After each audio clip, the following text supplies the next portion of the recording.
Tina Fontaine murder and media coverage by Mira Mansoura. Tina Michelle Fontaine was murdered between August 9th and 17th in 2014 Winnipeg.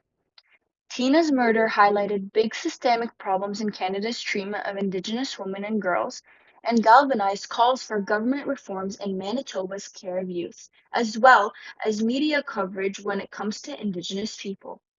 Combined with Tina's accused killer, Raymond Cormier, being charged not guilty and being covered by the media, her death led to demands for a federal inquiry into missing and murdered Indigenous women and girls. This resulted in the formation of the National Inquiry into Missing and Murdered Indigenous Women and Girls. Did you know Indigenous women in Canada are 16 times more likely to go missing than white women or girls?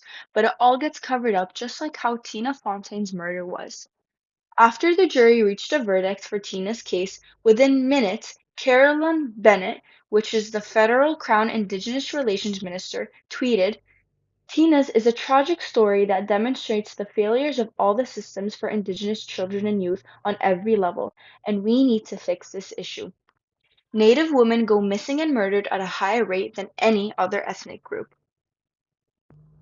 This is an injustice. Media coverage does not allow us to see the extent of violence that Indigenous women and girls have to face across the country, and they fail to tell the stories of the deep trauma that has affected entire communities till this day.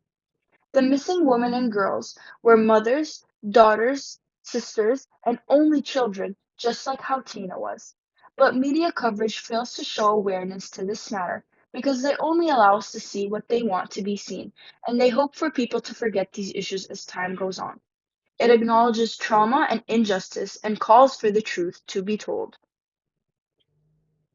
Tina's death prompted national outrage. It launched the volunteer group Drag the Red, which searches Winnipeg's Red River bottoms for bodies or evidence in missing persons or homicide cases. Tina's death also led to the creation of the Bear Clan Patrol, which promotes safety and crime prevention in the city's north end. Nowadays, there are many things that are being done to help this issue, but unfortunately, it still happens even now. You can help with this issue just by educating yourself and spreading awareness wherever you can so that these things are not forgotten and brought to justice. You can sign petitions and donate to programs to help out. The awareness factor, along with the social media, news media, brochures, and other awareness methods, can help effectively to address this issue of Native women who have disappeared. These are my MLA works cited.